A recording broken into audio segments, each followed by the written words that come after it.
We're still waiting for our presenters, however, correct? Okay. Just that's now Vahid. bringing them in. All right, Christina, please bring in Andrew Naylor and I think Amanda Keller too. Bring the whole team. All right, we'll get started. Commissioner, if you're ready, Chair Bernard. Yep, ready. All right, we have for you commissioners a policy session preparation for supportive housing and services measure 26-210. We have staff from the Health, Housing, and Human Services Department, Housing Authority of Clackamas County, Jill and Vahid, plus Andrew and Amanda from County Counsel's Office. This is a continuation of a conversation you've already had, but today is to help narrow down not only an update on the supportive housing services program, but also to talk about a potential loan. So with that, I'll ask Jill or Vahid, please go ahead and begin. Good morning, commissioners. It's great to see everybody. Rich Swift was going to join us and kick this off. Is he out there? No? I don't show that. I don't show him, but let me make sure that he gets an invite really quick so that way. Okay, I'll start us out while we wait for him. We're coming before you today, commissioners, first and foremost to give you an update on how we're progressing on our work with Measure 26-210, supportive housing and services, which is a huge opportunity for our region to put together a regional system that has the potential to end chronic homelessness. It's a huge, wonderful opportunity for us within the metro area. And we're also going to talk to you today, I was going to say this morning, it's already afternoon, about how we can redirect existing funding to prioritize the use of it outside our metro boundary and the potential to also address chronic homelessness in that area of our county. In addition to this update, we're going to talk to you about the need for a Measure readiness loan in the amount of $1.1 million and answer your questions related to that. If you look at the policy session worksheet on the first page of it, first and second page, we addressed several questions that you broached in our last presentation to you that Rich Swift actually brought to you on September 9th. Before we dive into those answers, I'd like to take you through the update and then we can talk about the loan and go back to those questions. I really want you to know where we are today. First, I just want to do a brief update about how things are going with staff working with our partners. Vahid and I meet every Tuesday afternoon with Washington County folks and Multnomah County folks that are involved in preparing for this measure. And we have brought consultants on board to help us. We're all actively engaged in listening to community members that are experiencing homelessness, that are experiencing poverty, and people of color, really trying to understand their challenges and the barriers that they face in our communities. And we're all working together on this because we feel it's really important that we're working regionally and we have a plan that no matter which county you're talking to, the template of the plan is the same while the content speaks to our uniqueness. So we're doing those regular meetings. We're putting together our local task force. Commissioner Fisher will be a member of that. As you know, we're in the process of hearing from Metro to finalize our regional oversight committee, which is exciting. Our top 5 folks were appointed to that committee. Things are going great. We're getting some solid information from Metro. If you look at the 3rd page and the memo that's towards the back of the packet, the memo from Metro, they have given us, based on projections and analysis done by their analysts as of October of this year,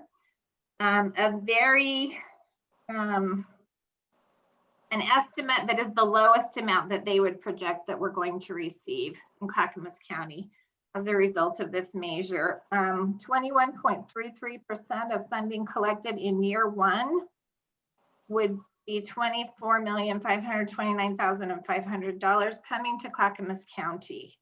That is a very low end estimate, conservative estimate, but they have asked us as we're planning to use that as a conservative estimate. And they have also asked us to have two additional, or if they've asked us to consider having two additional plans, maybe a, plan A, a plan B, and a plan C. Plan B and C would be additional ideas for expending more funding. So I wanted to make you aware of that. And then they've also told us that we will be receiving quarterly payments from them to be distributed starting in the first quarter of 2021. And we are being expected to deliver programming starting in July of 2021. So we have very little time to prepare. And I just want to assure the board that for us, preparing means writing a plan that speaks to what our community wants and needs, and putting together a group of community-based organizations that are culturally specific and able to provide those services that we really don't have right now.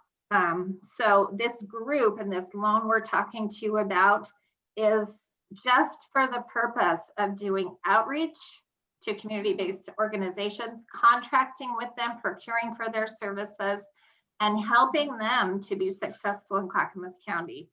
There isn't intention at this time, other than the Housing Authority providing rent assistance, like a voucher, which we do for thousands of people now, for us to administer these services internally at this point. So I want to reassure you of that. That is our intention. I'm going to turn it over to Vahid now to talk about more detail about the local implementation plan. Thank you, Jill. Vahid Brown with Health, Housing, and Human Services. Good afternoon, Commissioners. Just an update briefly on the progress on the local implementation plan development and our community engagement efforts. We are underway on the community engagement work to kind of gather input from the community about funding priorities for the plan. The local implementation plan, we have some information in your packet regarding required elements and commitments. Just want to kind of briefly touch on some of those. First, there is a required commitment in our plans for all three counties, including ours, that for funding to priorities for specific subpopulations. 75% of the funds from the measure must be committed to serving folks that are the most vulnerable in our communities, people who are experiencing homelessness, have a disabling condition, and are at risk of prolonged or frequent bouts of homelessness, something that we often refer to as chronic homelessness. And 25% of the funds dedicated to people experiencing or at risk of experiencing homelessness. So our plan will reflect that commitment to those distributions. Though that distribution can change for each of our counties as we move forward with the measure if there are changes on the ground and the relative disposition of need changes going forward. The administrative expenses for the local implementation partners have been delineated. For services overall, for revenues allocated for the provision of services, there's a recommended 15% cap on administrative costs. And for the administration of a long-term rent assistance program, there's a recommendation that those administrative costs not exceed 10%. There is an expectation of commitments in our plans that documents required will be low barrier and can include self-reporting options for folks that we serve. Administrative costs do not include the costs directly associated with program and service delivery. We are working with the Corporation for Supportive Housing, CSH, on the writing of the plan. They're also working with Washington County on the same thing, and they have provided they've created a template for the local implementation plans that all three implementing counties will be using. And as a part of the work that we're engaging in with CSH, or the Corporation for Supportive Housing, we're doing a needs assessment across the homeless services system, a gaps analysis with respect to those, and a racial equity analysis of outcomes in our current system. The community engagement work is already underway. We're partnering with Unite Oregon and the Coalition of Communities of Color to help us engage with communities of color, including immigrant and refugee communities, We're doing a series of focus groups with communities of color in Clackamas County, one of which has already occurred, and it was very successful. We're also working to engage with a host of community advisory boards and groups that already exist to sort of advise on various areas of services and provision of different kinds of services in the county.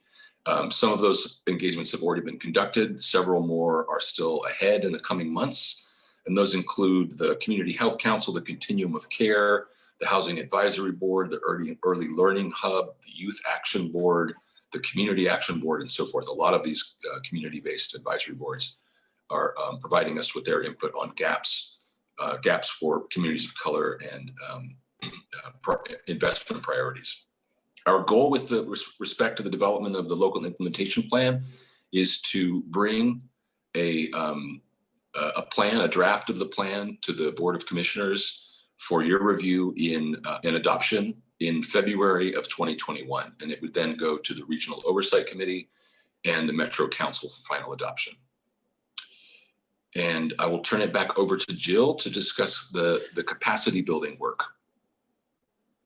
Just a few points that we didn't touch on before I get into capacity building is similar to the Metro bond work. Andrew Naylor will be working with council from Metro and the other counties to draft the IGA, which is all of the legal, grounds that govern this measure.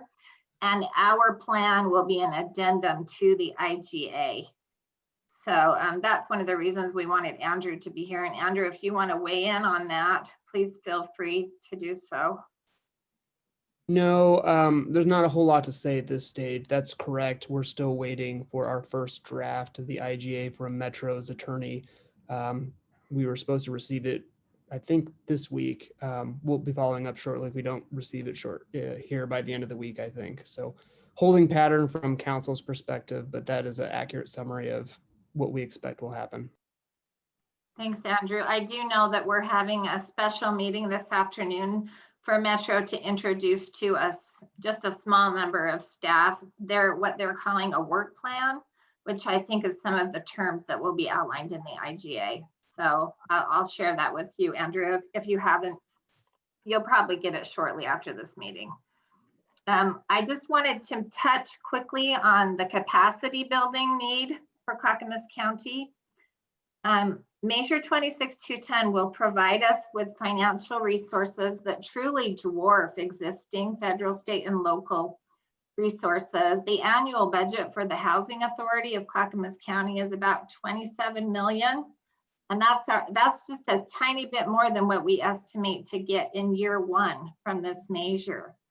Year two is supposed to be about $52 million. So we've got a bunch of work to do. I have a staff of about 45 to 50 folks. Some of that work is just, the majority of it is pushing rent assistance out to our community, which is a lot of what this work will be.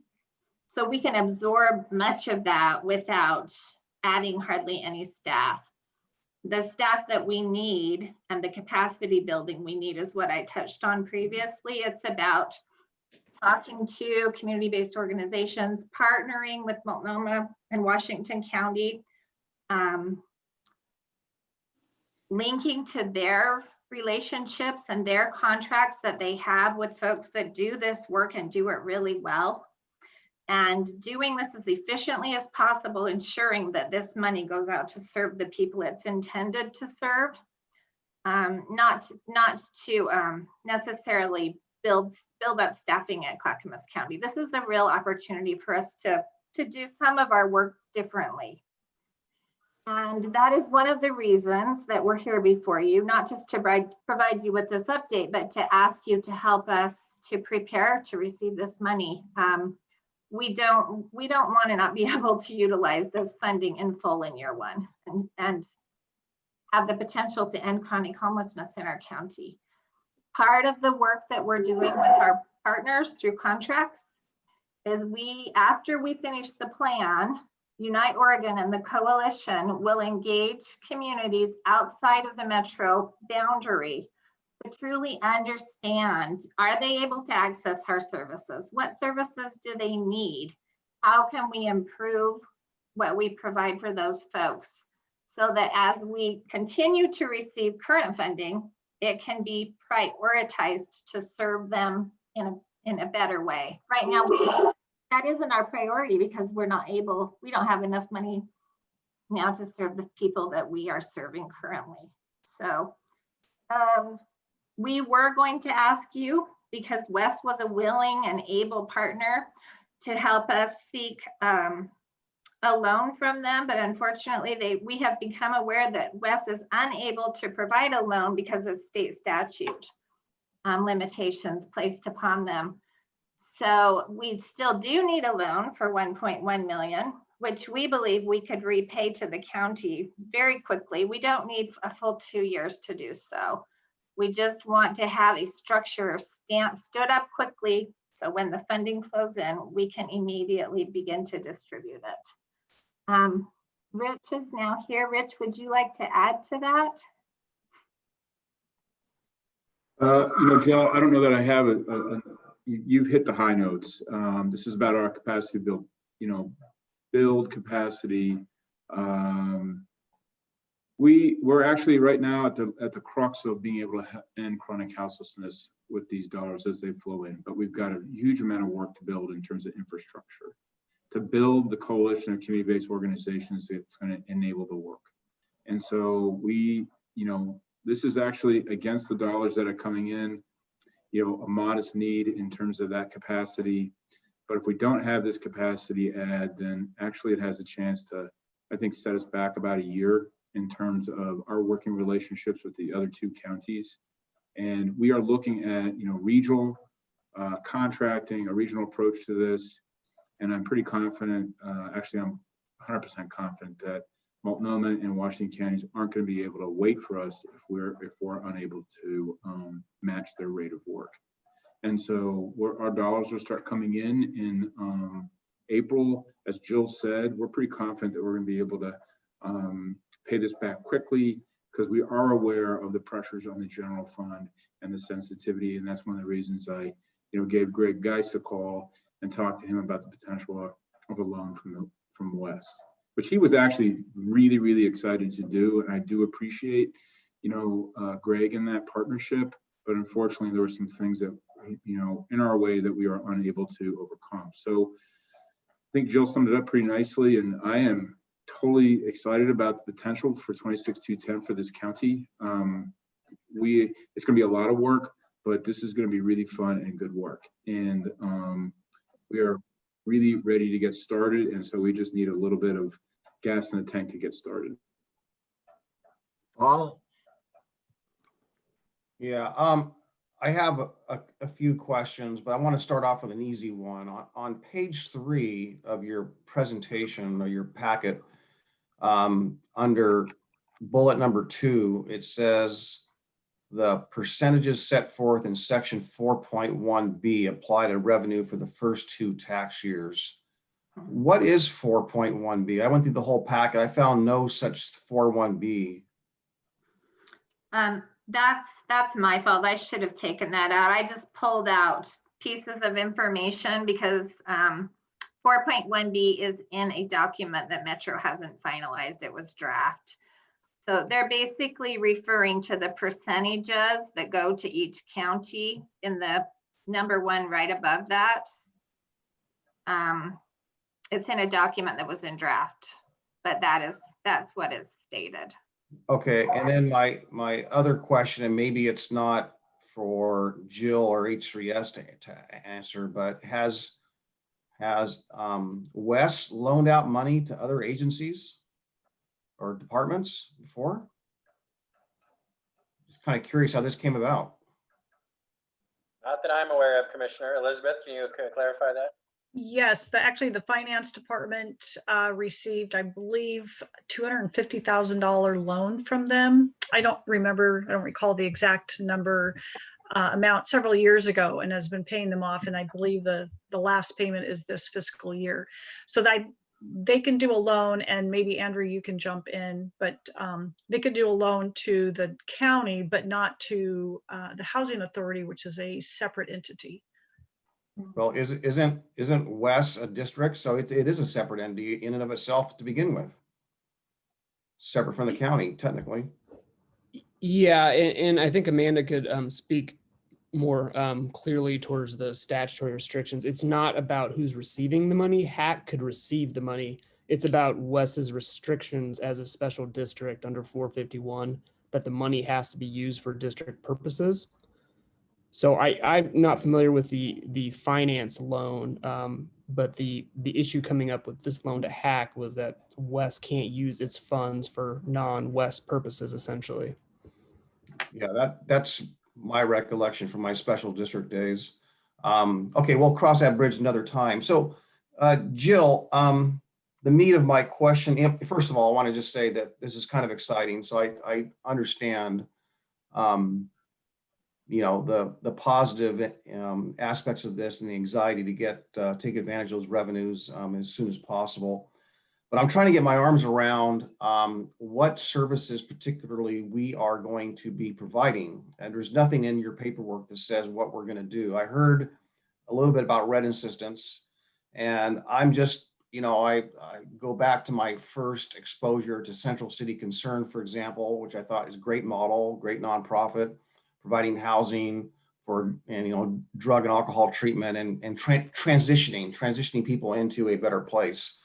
I know that in other aspects, there's need for mental health, legal services, job training, housing, all those things. Do we have a list of the array of services that we're actually be providing with these dollars that'll be eligible? We have a list of services that the measure says will be the priority.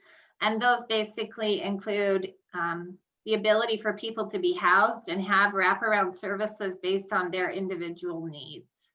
So rent assistance, whether it's in the form of a unit we develop or a unit that's in the private market, with behavioral health or addiction services or whatever services that person needs, peer services to keep them successfully housed. That might include, there's no way that we can develop our way out of the need. So we need to partner with landlords. We'll need landlord outreach work. We're going to need guarantees for landlords that are willing to house higher needs people, so that they know that if somebody moves out and leaves tremendous damage, there'll be something for them to fall back on. This is really a lot about working with the private market as well as the units that are developed with the bond, ensuring that those are set aside with service funding for those developers and owners so they can afford to house these higher needs people. Okay. They have to be good partners. So going back to, I'm going to drill down one more level because you went down to wraparound services. So what's included in wraparound services? Well, we're doing community engagement right now because we don't want to assume we know it all. But when I said it could be anything that someone needs, I truly mean that. It might be that someone needs behavioral health visits to their home to remain stable. It might be that someone needs a cell phone to help them even be able to contact landlords. Somebody might need help finding a unit. There's so many different needs, and federal funding and state funding tends to say, okay, there's money to help somebody with transportation, but you're only allowed to use it on a bus pass. This money doesn't have those restrictions. So that's just an example. We can listen to the community, listen to people who have experienced homelessness and create a program without barriers that make it even more difficult to serve them. Okay, well, I appreciate that. I guess what I'm trying to understand is how, because in your packet here, you've got some of the staff that you'll be adding on to. So you'll be standing up some sort of staffing.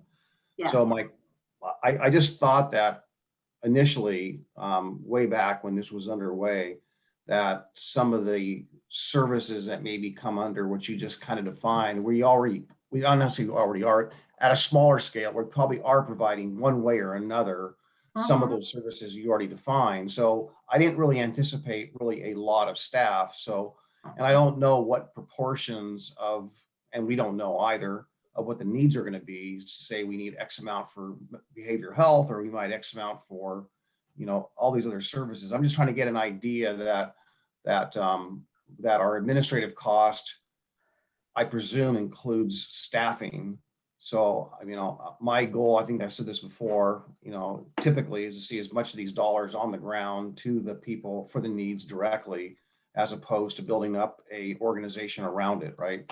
Just don't want to see that happen. So I'm just trying to get my arms around that. I see a lot of other questions from my colleagues. So, but if you can just touch on that a little bit, what you anticipate with full funding, is the organization going to be hiring more people than you've already got prescribed now?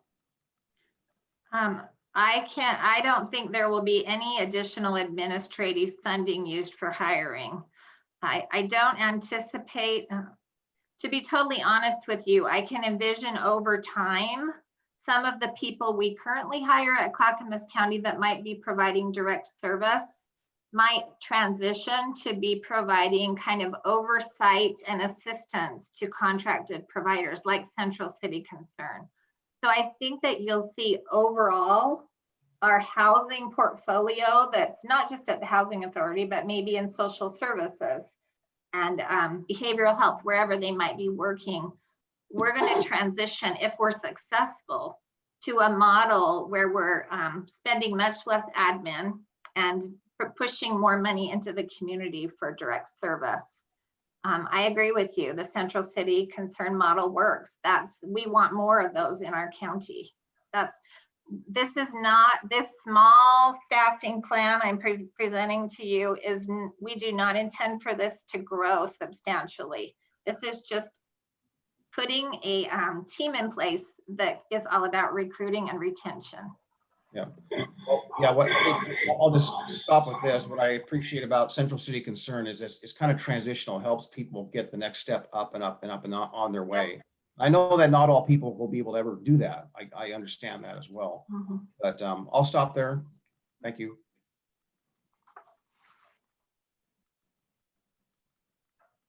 Jim, you're on mute.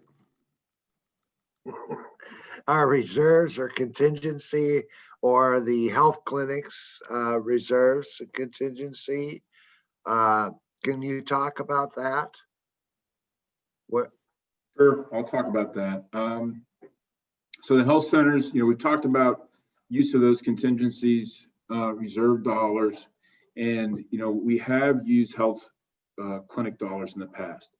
Where we've used those, like for Unity, that $250,000, actually, HRSA won't let us use Medicaid dollars for things like essentially a grant to Unity. The Clayton Moore, again, we cannot use HRSA dollars for that. And so that was a portion of general fund that we received from the county that was loaned to Clayton Moore to get them over the top in terms of that overall project. I think that was $310,000. So right now where the health centers are, they're estimating at this point, I just met with Deborah and her financial staff yesterday regarding their quarterly budget, where they are for this fiscal year, and they are anticipating, and they're going to be trying hard to reduce this number, but because of COVID, they're looking at probably, right now estimates are 4.9 million in the hole for this fiscal year. And so they can use that contingency. That's why we have that. My sense is they'll reduce that and keep reducing that over the course of the year. So that will get smaller, but we will still, I anticipate, finish FY21 for the health centers in a deficit, and they will use their contingency to close that. So they don't have any money to loan, because what general fund they had for this FY21 budget, they took a big portion of the cuts for this fiscal year that H3S cut, and that were, we had I think 1.3 in reductions, and they took a good portion of that. And so going into this fiscal year, they only had about $50,000 in general fund for the health centers. And so that's gone. And so we don't have anything for the health center to be able to loan. So Rick, I'm jumping in. What's the reserves of the health centers total? It's right now, I think the estimates were about 13 million. I'd have to go back specifically and look at that. So, You're saying legally that cannot be used for these purposes of this loan for the, That cannot, no. okay. so the other question County is, Council, I'm sorry, County Council, is that true? I have not researched the issue. I'm happy to do so. the other question is you said that you will be getting money in April? That would be the first, that would be the first tax receipts coming in, and we don't know how much that will be at this point. But it's possible you could repay the loan in April. We could, yes, absolutely. Okay. Martha and then Ken. Martha, your mic. I'm trying to wrap my head around West versus, the dollars in the clinics. Because to me, housing is a public health issue. And West is a special district that cleans water for only a particular area. And I'm really not understanding what the issue is about, because we would have contingency, wouldn't we, Gary, if it came from the health clinics, which to me is a much more natural nexus. If the clinics need to get dollars, if there's an issue there, can't we use our contingency or reserves? Could you explain that to me? I just don't see, I'm not understanding why Wes has even, legally can do this, They can't. So Gary, how would we work that if we took, and then actually, and frankly, I would like to have Andrew research and see whether or not it is doable from the health clinics. So you can use general fund for any purpose you wish, so. Right, so you would use, okay, all right. So you can use that for this loan purpose that we're talking about. On the west, as Andrew mentioned, as it's a special district, there are restrictions there. Health centers, Rich is sharing that because it's federal dollars, we have some restrictions on how to use that. So there's just a lot of legalities here I don't have the answers to. And so unless Amanda and Andrew's prepared on the moment, I'm putting you on the spot, then we kind of need to flesh this out, which frankly should have been done before today, but that's okay. We can go well, on and do that I again. mean, can't we get a waiver for crying out loud from the feds? I mean, chronic homelessness is a public health issue. Isn't there a way? It just makes more sense to me. It just seems like the fit is there. So I'm not quite getting that. So I would really like to have that researched before we make a final decision. Myself, I don't know where the rest of you folks are, but. So Martha, I can jump in here, Commissioner Schrader. So, excuse me. You're absolutely right. Healthcare, housing is a huge issue for healthcare. No two ways around it. And I've argued this since I've been, doing this work. The issue, but we get down to federal definitions, and we get down to also definitions set by the healthcare industry. They hold their money pretty tight, and when communities have pressured them to spend reserves in housing, it's been resisted because it's been basically stated as, well, our business is healthcare, our business is not housing, even though housing is directly related. If you're not housed, you're not healthy. And this has been sort of a national policy argument that is ongoing. But right now they don't define it. And when HRSA was last here for our last 330 audit, they dinged us really hard about the use of Unity dollars and said, that can't happen again, because it was something that they deemed an inappropriate use of Medicaid dollars. But it's not an expenditure, Rich, it's a loan. You're gonna pay it back. Well, right? the Unity was not a loan. That was basically a grant. But I know the Unity was a grant, but this we're talking about now is a loan. So there's a qualitative difference, isn't there? I'm not sure that HRSA would see it that way. That's Okay, why well, when they did the Clayton Moore, they structured it as a loan, and they structured it using general fund. The health centers were very careful about this. So we can look into it more, but when we've gone back to HRSA on this, they've been pretty clear on this. And you are getting into national arguments about what constitutes healthcare. And right now, they do not Well- see housing as constituting healthcare. And I am saying that I don't know why we can't push that envelope.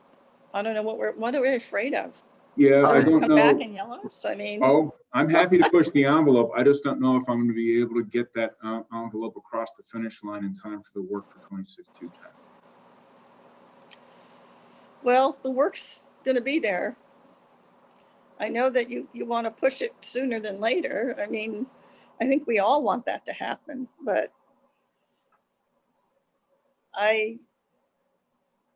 It's kind of hard to get their It's like attention to- right now. well, I still think we need to look at it a little again. I mean, I hate to say that, but I really want to understand this because I just think it's wrong. It's really wrong that they don't consider housing a public health issue. It is. So Agreed. I'd be willing to go to go to war over that if necessary. I'd certainly be happy to engage in some very, very stiff arguments. I'm not sure about war, but, I'd be happy to, head to DC with you and have some conversations about this. Oh, really? Yep. I mean, this has been a big, big, big conversation. HealthShare has this conversation, and getting the money out of large healthcare organizations is Mhm. an interesting process, and they often fall back on these federal definitions of what constitutes healthcare versus what does not. So we need to keep moving. The All right, issue is I'm done. time. I'm The done. issue is time. Ken, and then Sonia, and then Gary. I'll be brief, Mr. Chairman. Jill, I was pleased to hear that there would be funds available in this program to make sure landlords in the private market would be kept whole if they got a bad tenant that wrecked property and whatnot like that, because we are going to be dealing with a population where the potential for that is higher than maybe normally. So that was a plus. Secondly, I do understand the need for pre-planning dollars to make sure that you're ahead of the curve going forward. I will be very upfront. I am extremely hesitant to commit any general fund dollars to that, given that we just cut $18 million over the last 2 years from our budget. So I would be much more interested in another source of funding. Maybe that healthcare fund is the way to go. Obviously, legal needs to let us know. But given the situation with our general fund and not knowing what's going to happen economically speaking going forward on the big picture, either in the county, the state, or the federal government, I don't want to screw around with our general fund. That's where I'm at on it. Thank you. Sonia, and then Gary. Yeah, great conversation, everyone. So obviously, there's a nexus between homeless support services and public health, or the health clinics, or health in general. So what I would suggest, given the kind of the lateness in the hour, and that getting this planning done is really important to get moving quickly and to give some certainty to Jill and Vahid and the team to move forward, is that first look at public health dollars, see if there's a way, and if not, have us authorize the general fund as the loan to be repaid back as soon as possible, which hopefully April, when the first dollars come in. And then the other piece is that what I also want to state and make sure that it's clear, I have checked with Gary, I've checked with Jill, and I think I even had a conversation with Rich about this, expressing my concern that we have an intergovernmental agreement with Metro that is absolutely clear that those dollars will come back to us for the planning that we're doing before April. So that's my suggestion, and I'm hoping that we can agree to that to give staff what they need to move forward, and then of course we get updates to know where we're at. That would be my suggestion. Gary. I was actually a slightly different suggestion. I'd say let staff go back and give you all the potential options and come back to you as soon as next week or the week after. So you can make a final decision, unless you're prepared to do what Commissioner Fisher just suggested. Well, I think you're saying the same thing. Check the, So- go ahead, Martha. So I just have to ask this question. So they have written in stone on a legal document, the IGA says we will get every penny back we spend ahead of time. Do we have that, Andrew? Is that, No, we don't. We don't, because the IGA hasn't even been circulated to the other party. So we don't know what it says. I think what we have in Rich or Joe, please correct me if I'm wrong. I think we have assurances from Metro that they believe this is an eligible expenditure, but I'm not, there's nothing legally binding at this point. We have That- received assurances from Metro, yes. So I actually did ask Metro this question in writing, and I copied and pasted their response under prior questions received on page 1. And Okay. they responded in writing to me. This is what the IGA will say. Basically, the funds will be directly released to the counties as revenues collected each quarter. It will be the responsibility of the county to manage for the accounting of expenditures. Metro's role will be to evaluate the costs, investments, and outcomes. So basically, they're saying how we choose to spend our funding should be outlined in our plan, and it's up to us. The admin rates of 15% overall and 10% for rent assistance have also been put in writing. But again, those need to be in an IGA. so is that a guarantee, Jill? Is that a legal guarantee, or is that just an assertion from a policy person? At this point, That's it's what an, I think. yeah, you're right. It's an assertion at this time because the IGA has not been completed. Yeah, that's And that's what gonna be gives, this week, you said, well, yeah. Andrew? We were supposed to receive a copy, the first draft this week. We don't even know what it looks like at this stage. I It seems like guys, we'd be premature making this decision, so we Yeah. see the IGA. I think that's the way we have to operate, guys. These are taxpayer dollars. And I mean, I want to get moving in with it anyway, because the sooner you get moving on this, the more maybe there'll be some freed up for the other half of the county. You know,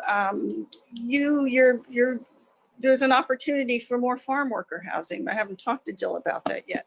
So I'm not trying to hold this up. I'm just trying to make sure that we don't get, because, you know, I don't love Metro. I don't hate Metro, but You want to you lock it know, down. trust but verify. Thank you. So, Anywhere.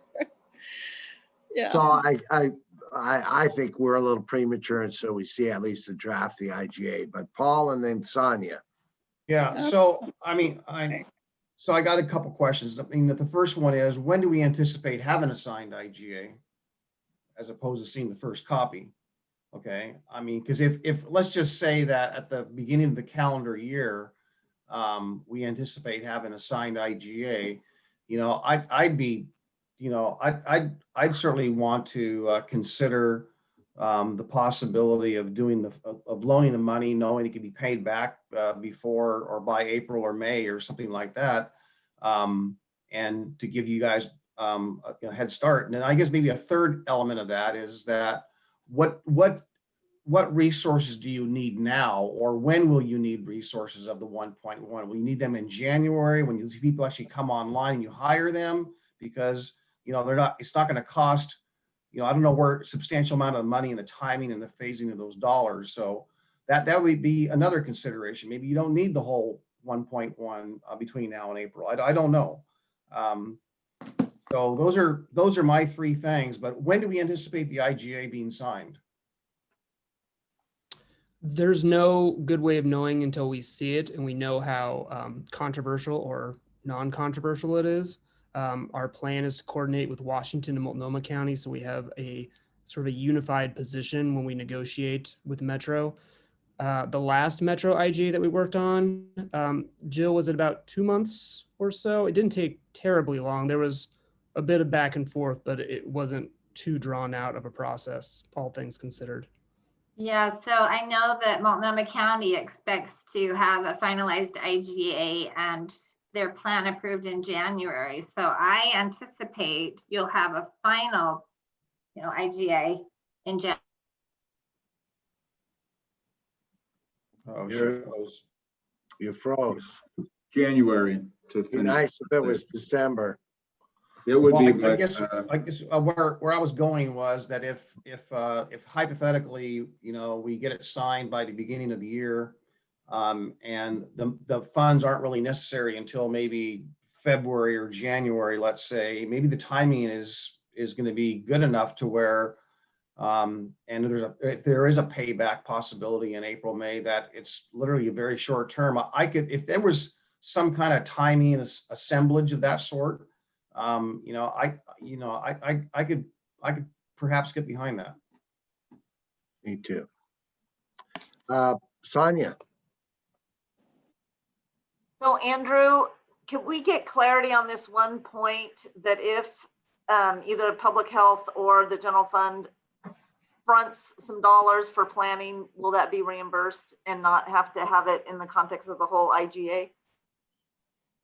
We can certainly try. We can push Metro again. It sounds like they've already given is equivocal of an answer as they're willing to give. So we may just get that repeated back to us. But we could again try to get them to confirm. It won't be binding until it's in writing in the IGA itself, but we can certainly ask for additional assurances for whatever that may be worth. I'm just thinking of a pre-IGA on that one point. And I'm guessing Multnomah and Washington are fronting the planning as well. There's no way that Multnomah is having their plan done by January and not fronting some of these dollars. So I'm pretty certain this is happening region-wide. And there is an expectation. I had these conversations months ago, pre-COVID, about doing this. And the consensus, at least from the Metro councilors that I talked to, was that yes, this was absolutely part of what is to happen and to be expected. all right, so you guys got your assignment, you know what you need to do, so do you? You're okay to find out those answers and let us know maybe next week if possible. Yeah, so I heard where to find out legal requirements or things that we're not allowed to do regarding all potential funding options as well as timing options for a loan. Yep. Anything else? Yeah, I guess, and if you can answer it now, great. If you can't, come back with it. That is, how much money do you need when? Yeah, how much money do you need when, and in what tranches do you need those dollars? Okay. And that might be that you're gonna have to hire somebody and you just have to have assurance that you have the money to pay them, right? That's exactly it. Yes. Okay, great. So thank you. Thank you. Gary, what's up next? Your mic. Yep, Okay. thank you. Next is Barton Park Master Plan. We have staff from Business and Community Services and Transportation and Development to present. And I'm not sure who's starting, so I'll ask Tom to kick it off for us. Yes, hello, and thank you, Chair Bernard, Commissioners, Administrator Schmidt, and staff for the opportunity to come before you and update you on an exciting project your county parks have been working on for the last year and a half, the Barton Park Complex Master Plan. So I am Tom Riggs, your interim Parks and Forest Manager, Business and Community Services. I'm joined today by Scott Holscher, Senior Planner with the Department of Transportation and Development, who served on the project management team, and Ben Johnson, Senior Associate of Greenworks. So I'm going to share this screen here. For anyone who may not know, Barton Park is a 122-acre county park on the Clackamas River near Boring. Located next to Highway 224 and Bakers Ferry Road, Barton offers camping, hiking, picnicking, as well as boating, fishing, and floating access to the river, and is the most heavily used of our county parks. Barton borders the Cazadero State Trail and is situated roughly halfway between Milo McIver State Park and Carver Park on the Clackamas River, making it a crossroads of area recreation. The park also houses the Barton Stockpile, an important operational site for the Department of Transportation and Development, and is one of 3 designated disaster debris management sites for Clackamas County. Metro's acquisition of an adjacent site, the Cazadero Natural Area, County Parks acquisition of a former in-holding, and the pending transfer of the former Barton Quarry site from the Department of Transportation and Development, or DTD, has made an additional approximately 49 acres potentially available for expansion of recreational opportunities at Barton Park. So we entered into an intergovernmental agreement with Metro to be able to master plan on their property, and then County Parks, in partnership with DTD, Tourism, and Metro, brought on Greenworks to undertake a master planning process. So we assembled a working group of stakeholders consisting of representatives from Metro and Oregon Parks and Recreation Department, as well as Clackamas County's DTD, Tourism and Cultural Affairs, Parks Advisory Board, Pedestrian Bikeway Advisory Committee, and County Park staff. The working group helped establish the guiding principles for the project, which were traffic and safety, user experience, ecology and environment, and park funding and operations. Our consultants began the master planning process with data collection and analysis to get to know the park and help identify opportunities and constraints. The project continued with presentations to the Eagle Creek Community Planning Organization, the Ped Bike Advisory Committee, and the Parks Advisory Board, as well as a public open house. Design alternatives were presented as a way of sharing some ideas and gathering feedback on what aspects people valued. We also engaged the public through an online survey with a variety of questions to better understand their perspectives and desires for the park.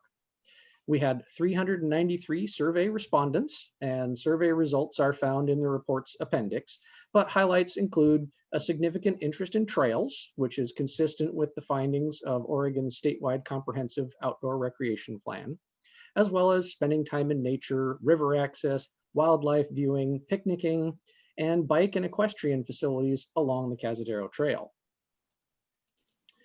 Consistent with our IGA with Metro, we were allowed to plan up to 5 acres of the Cazadero Natural Area, which we initially assumed would house a possible trailhead and or hiker-biker campsites.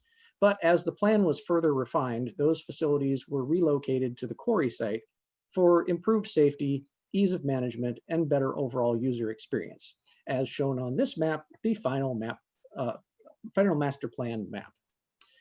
So the bubble diagram you're looking at shows the programming areas. The faded pinkish purple color represents existing overnight areas, where the more solid of that color represent new facilities. And same thing with the orangish color representing day use areas. There are several improvements called for in the existing day use area down by the Clackamas River, including off-street parking for reservation picnic areas to minimize user conflicts and increase pedestrian safety, improved circulation through the seasonal overflow parking, and upgrading the seasonal pavilion to a permanent structure for more off-season use. The plan greatly expands the current trail system, not only down by the river, but also better connecting the day use area to the existing overnight areas and future development. It provides a hierarchy of paths, creating multiple loop options for recreational use and a safe means for getting around the park without the use of a car. It envisions a 10-foot wide multi-use paved path extending from the Cazadero Trail through the new day use area at the pond, past the overnight facilities, to the park entrance, and continuing along the Cazadero Natural Area next to Bakers Ferry Road, providing a safe route to the Barton store and the intersection at Highway 224. The plan calls for reworking the quarry area to repair the scarred landscape, remove invasive species, and improve the pond for both recreational use and for wildlife habitat, particularly for the western pond turtles, which are a species of conservation interest. The process involved an assessment of transportation and wayfinding decision points that park visitors are faced with coming off of Highway 224 and Bakers Ferry Road, all the way down to the intersections of each park roadway, and looked at ways to separate pedestrians from motorists to improve safety. So if you've ever been to Barton Park on a busy day, you know there can be some traffic issues around the entrance. At the current triangle intersection of Bakers Ferry Road and Barton Park Road, the main road curves, so traveling straight to enter the park is technically a left turn, even though it doesn't feel like it. Then there's the exit from the DTD stockpile where road department vehicles interface with park traffic, the parking lot in front of the office, which is not separated from the main road, and the park gate, which has to be closed when the park fills up, causing traffic to back up, sometimes all the way to Highway 224.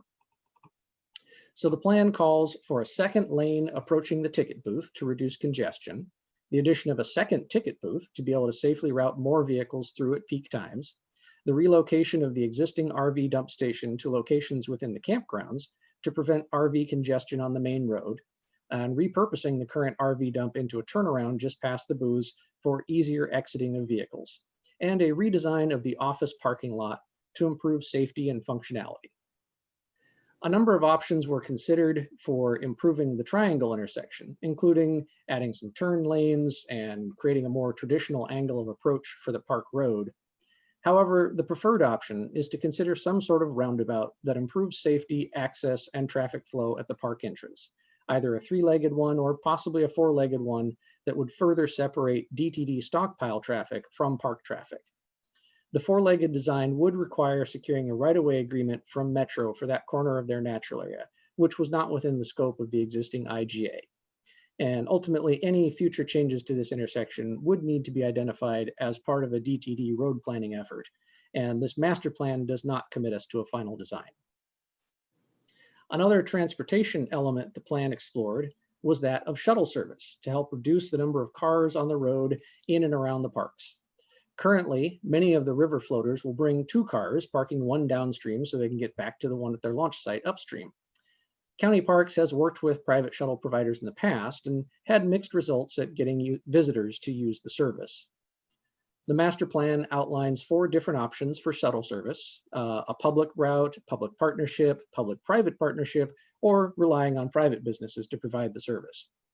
Each has pros and cons, but the business plan outlines ways to structure some variables such as rates and seasons, and provides guidelines for experimenting with the options to get the most workable approach.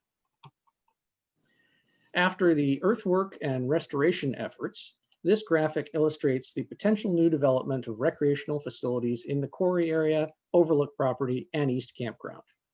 It also notes the necessary physical and visual separation between the recreational amenities and the operations in the DTD stockpile site. So taking them in numeric order from the key on the map, the plan features number 1, an area south of the pond designed to accommodate group camping and or hiker-biker camping, designed flexibly to meet long-term park demands in providing overnight opportunities for park visitors. And for those who don't enjoy tent camping, at number 2, we offer a little more comfort in a new circle of rental cabins near the pond. South of the cabin, number 3 shows primitive campsites relocated from the Overlook property for campers not traveling in groups and looking for a more woodsy, rustic experience. On the Overlook property, number 4, the plan calls for repair and renovation of the former residence into an overnight guest house or lodge, converting the garage into a multi-purpose room, and replacing the primitive campsites with cabins, making this a great location for weddings, family reunions, or other gatherings. Up by number 5, there are picnic shelters overlooking the pond, a paved path that serves as a hand carry launch for non-motorized boats, a small beach area with a dock, and some fishing trails going around the ponds. Number 6, the Cazadero Trail features a new 117 stall parking lot, which does include spaces for vehicles pulling horse trailers, and also provides day use parking for the pond and picnic shelters. And near the existing bunkhouse down by number 7, lower left there, next to the East Campground, the plan shows a yurt village for those guests that want a fun camping experience that's a little more primitive, but still a step up from bringing your own tent. The park master planning process made some assumptions about revenue and operating costs related to the proposed recreational facilities to help us determine long-term sustainability of park operations. If projections hold, the park could see somewhere around a $300,000 a year increase in revenue. But to clarify, that does not include any amortization of the capital construction costs, which of course brings to the big question: how much will all this cost and how do we pay for it? So there are detailed cost breakdowns for each plan element in the appendix, but when you roll them all up, the overall project is estimated at roughly $16.8 million. Obviously, we don't have that kind of money lying around in the parks account, but the plan suggests taking a phased approach to implementation, starting with the preliminary restoration work and adding recreational facilities as funds are available, targeting the low-hanging fruit and projects that either offer a good return on investment or are supported through grant priorities. Park capital projects are typically funded through a combination of park fees, timber revenue, golf course funds, grants, and an adopted master plan is an important element in pursuing grant opportunities. We also believe that many of these projects should be eligible expenditures for the Metro Parks and Nature Bond local share dollars. And we can potentially bring some costs down by using volunteers and service projects for some of the smaller aspects and leveraging partnerships for some of the larger aspects. For example, our partnership with the Northwest College of Construction, where they bring heavy equipment out to our parks to complete projects at no cost to us other than materials as training opportunities for their students, could accomplish a lot of the earthwork needed for the site restoration. Now, with any master plan, there will of course still be choices to be made in implementation, but we hope that you will support this vision of what Barton Park could become and how it could continue to grow and adapt to serve the recreating public over the next 30 years. And with that, I'd like to open it to any questions.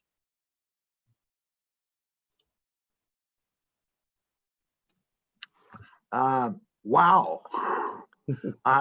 So the quarry is already there. It doesn't have water in it though, right? The quarry is there and there is a pond in it. Huh. Yeah, I guess I haven't been around that park enough, but that's pretty impressive. Yeah, the pond is not visible from the recreational part of the park right now. It's back behind the DTD stockpile site. Okay. All right, Paul and then Ken. Yeah, it looks great. I don't know how many times I've been in Barton Park. It's obviously seasonal. Sometimes you could drive in there in the wintertime and you're the only person in the entire facility. Lots of parking available then, but also in the summertime, you know, if this was a private enterprise and someone wanted to build something, the overflow parking that happens on the highway and around neighborhoods and the property owners nearby is unacceptable. So you know, they wouldn't be allowed to build it without adequate parking. So if I heard correctly, and I did peruse it, had I had a adequate ink in my printer, I would have printed off all the 170 some odd pages, but lots of color there. I didn't do that. But I heard you say, I couldn't find it in the document. I heard you say that you'd be adding additional 116 parking spaces. Correct. Yeah, the new quarry area parking lot, 117 car parking spot, and also the day use area down by the river calls for adding parking spaces for the reserved shelters, which currently the shelters and the river floaters kind of compete for parking, and we have to use staff time to set aside parking, block it off for the people with reservations. So adding parking down with each reservation area, as well as the new parking lot, both would expand parking capacity. Yeah, yeah, I just kind of wondering how practical it is to have the parking, the extra parking that far away from obviously the big draw in the summertime when the camp is full, which is really the, you know, people just putting in at the river right there. That's really what seems to be the big draw there. I find it almost intimidating to try to drive in there in those peak times because, you know, doors opening and people running out between cars and, you know, you're worried about scraping someone's car, the mirror off. It's just, and I saw you address that in navigating through there to some degree. But this the parking, I think that there was not enough emphasis, but I was puzzled by one thing that's in there, and that was you included Carver and in that discussion, and I saw more parking needed or spelled out for Carver, and I know that's where people get out, you know. Mm-hmm. But So why is there a Carver element to a park that is on the other side of the river and downstream quite a ways? It's because of that river connection. It's because we understand that the use patterns, especially in the summer, that people floating Barton to Carver need both Barton and Carver. And so when we engaged with our consultants, and they were looking at the shuttle service and other aspects of transportation, we wanted to make sure that the Carver connection was considered in that, because you, as you pointed out, that's where they're getting out. So we needed to recognize that in the process. Yeah. So I'm going to ask you another question, and it's just from an experience and talking to some people that have used Barton Park, myself included, is that sometimes the people that come into Barton Park to use it for what they do are younger and have no, and they're having a good time and consuming all kinds of beverages and whatnot. And it's not necessarily the family kind of a model of the park, as one might imagine with kids and grandparents and so forth. Is there any separation opportunities where there's a distinct separate type of grounds for picnicking and so forth, and activities that might offer those that want to be closer to the river for, you know, that type of nature, and then those who really want the park amenities? Is the way it's laid out, proposed, is there that opportunity?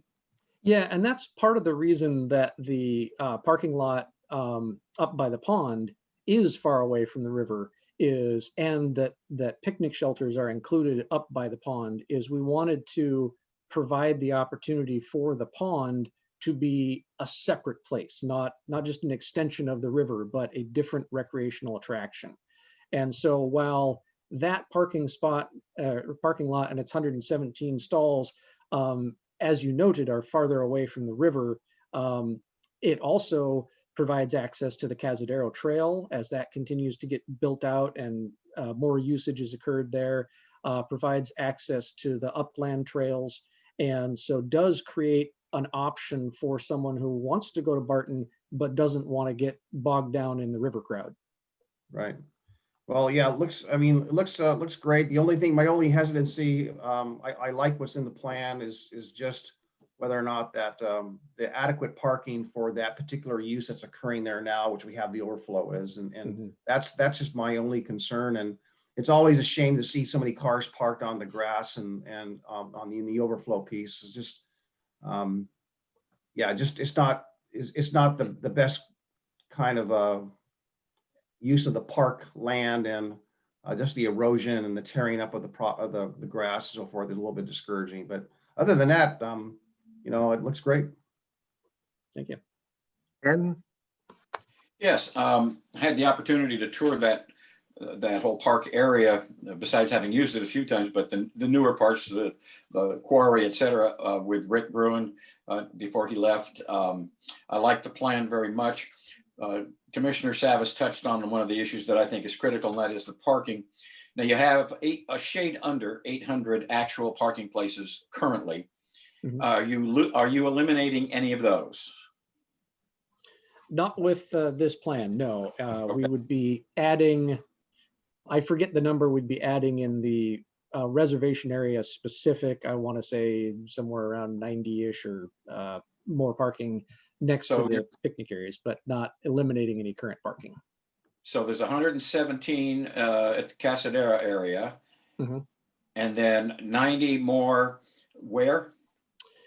Down in the day use area, where, That's good. Just quick and dirty here. Yeah, Ben, any other additional parking? There would be additional parking associated with, like, there's a parking area for the primitive campsite area, parking for the group camp. So each facility. About how many stalls in those areas? Primarily enough to facilitate those particular amenities, so not extra beyond that. Ben, did you want to add? Yeah, I wanted to chime in. This was like from really early conversations with Rick, and he commented that no matter how many additional parking stalls we put in down below in the day use area, they will fill up and it will become at capacity. So if you add 100 stalls, then you just have more, then you have 100 more cars in Barton. And the park staff is basically pushed beyond capacity to be able to manage that. So that's why the shuttle analysis came to play. Okay. And, there's no magic bullet, but it's going to be multiple things. I think that if the shuttle work has got to incentivize people to kind of change their behaviors. Hey, good luck on that one. Yeah, right. I mean, there's a heck of a lot of us that if I can't drive there in the car, I ain't going. It's just tends to be the nature of people in today's day and age. Yeah, have you done any thinking about how you're going to get people off of, where from I guess it's kind of south of the bridge, across the bridge and around the loop until you make a right-hand turn into the park. You get a ton of parking along that area, and people walking. It's just so narrow that you can only drive a car one way through, and everybody's got their rubber ducky around their shoulder and for floating. Have you done any thoughts about how you're going to eliminate some of that? Done some preliminary conversations, sort of concurrent with this master plan. We had some issues come up this summer and held a meeting with county roads and parks and tried to figure out ways we could improve that. Scott, I don't know if you have anything you want to add on that. We don't have a final solution that's like, hey, this will solve all our problems yet, but we are working on it. Okay. Yeah, and part of it's the enforcement, and that doesn't have enough room for parking vehicles. It really does create a safety hazard. So it is really a cooperative process in terms of working on the enforcement issue. There's not going to be room for widening that road for parking along there, obviously, given the topography and the constraints there. So part of it is looking at the details of the shuttle analysis, the additional parking inside of the park. There are those limited number of days during the summer where it does become an issue that we need to pay close attention to. Okay. And limited number of days is an important aspect. We could have taken the quarry and turned it into an 800 car parking lot, but for the 10 weekends, days a year that we would need all that capacity, that would displace an awful lot of other recreational opportunities that would have longer seasons and appeal to a variety of people. I get it. It's a balancing act. I thank you for your answers. Yep. I would add that, Rick was absolutely right. You build 500 more parking spots, you have 500 more cars. And they all want to get out at Carver. Yeah, it's a great vision, but parking enforcement is really the key to solving some of that. And if you enforce, people would take the shuttle. Anyway, how much time we got on this, Gary? Are we done? Everyone asked the questions you needed? Yep. All right. Thank you guys for your presentation. It's a really, Paul? You're gonna have to turn your mic on so we can hear you. I don't disagree about, if you add more parking, you'll just perhaps create more opportunity for people to fill it up. So it gets to the question is that how many people per square foot, or is there some kind of a park rule of thumb for how much density still there would be to where it's still a park and it's not, a crowd? Is there any metric that addresses the scale of the density of people in a facility like that? Yeah, I don't know that I have a good answer for you on that. What I do know is that in the planning process, we looked at each new facility being able to accommodate the users that new facility would draw, so that we wouldn't be impacting the existing facilities by, for example, adding a group camp but no parking. Well, where are we going to put the cars? So we did try and look at carrying capacity of anything that we added on. Yeah. I have been out there with the sheriffs, on a busy day just to see what the activity is like. And so the earlier point made about staffing and be able to, control and take care of facilities and so forth, that, for 5, 6, 7, 8, 10 peak days, it's really not really worthwhile. So there's got to be some kind of balance with the right amount of people is for the facility on those peak periods, and then what the related associated parking requirement would be for that number. That's all I have. Thank you. Thank you. Thank you for your presentation. So we actually are seeking a motion today, Commissioners. There's a decision point for you to move this forward or not to a business meeting. So moved. Second. We moved and seconded to move this to the next available business meeting, I assume. Any further discussion? Christina, please poll us. Commissioner Fisher, Aye. Commissioner Humbertston, Aye. Commissioner Savis, Aye. Commissioner Schrader, Aye. and Chair Bernard. Aye. Motion carries unanimously. Good job. Thank you. Gary, Thank you, team. All right, that is the end of your day today, Commissioners. You're completed. it's Hey. the end of some of your Commissioner day. End of policy sessions. Oh, no, thank you, Gary, for clarifying that. Well, good luck tonight, Ken, and good luck luck, to the Ken. United States of America. Thank you Yep. all very much. Thank you. Thank you. Right.